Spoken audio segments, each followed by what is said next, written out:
We know sometimes this abdominal scar tissue can lead to some of the bladder issues you might be experiencing, but also could lead to pelvic pain. These tips I'm going to give you can be used on any scar that is fully healed, and honestly, no matter how old the scar is, it's never too late to start working on your scar tissue. Tip 1 is clockwise circles with some decent pressure to help mobilize that scar. I would go ahead and get a little bit of lotion so you don't feel like you're rubbing your skin raw. Let's pretend like I have a scar going across right here, so I'll just put a little lotion across it. And what I'm going to do is start on one end of the scar here, and I'm going to use 2 fingers and press down with some decent pressure. And I'm going to start just doing some clockwise circles across that scar. I'll spend, maybe 30 seconds here, and then I'll move down the scar here. And I'm just going to keep working my way all the way down that scar. Okay, here's tip number 2 for your scar tissue. Again, remember I have this imaginary scar going across right here. I'm going to go on either side of the scar with my free hand, and I'm going to kind of pull that skin taut, and then I'm going to take 2 fingers on my other hand and put it right at the end of the scar, and then I'm going to add some pressure.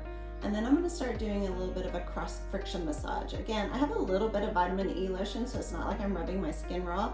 And I'm going to sit here and vigorously go across that scar tissue. And then I'm going to move my hands down, and again, cross friction massage. And move my hands down until I work my way all the way to the other end of the scar. Okay, tip number 3. At this point, I'm going to take my washcloth and I'm going to wipe off that lotion I have on there because I don't want the skin to be too slippery for this. This is what I call like a tuck under. I'm going to come, again, I have my scar here. I'm going to come with my first hand here at the end of the scar. I'm going to put this pressure, but with this hand, I'm going to come about 2 inches in front of it. And as I push down with this hand, I'm going to roll my skin over, and as my fingers are tucked under, I'm going to do a little glide. Right? And then I can move down. This hand comes up, I add pressure, and over here, I roll the skin over, and then I do a little glide underneath it. And I work my way all the way down that scar. Okay, the 4th tip for mobilizing your scar tissue. Again, I have my scar here. Now I'm going to do what's called a pinch and roll. So I'm going to come to one end of the scar. I'm going to dig down deep and kind of pinch, and then I'm going to roll that over. And I'm going to move here, dig down, and pinch and roll. Come over here, kind of push down, it might be a better word, and then pinch and roll. And I'm going to work my way all the way down that scar. 5th tip is I'm actually going to use a cupping tool here. This is a suction cup. There's different types of cupping tools out there.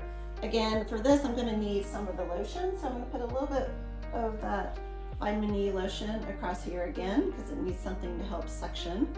And then I'm going to take this and pinch it and go to one end of the scar, push it down, and release it until it kind of pulls that skin up in there. And I could just leave it and allow that fascial release to happen inside that suction cup there. I could also start moving it to help mobilize it along that scar.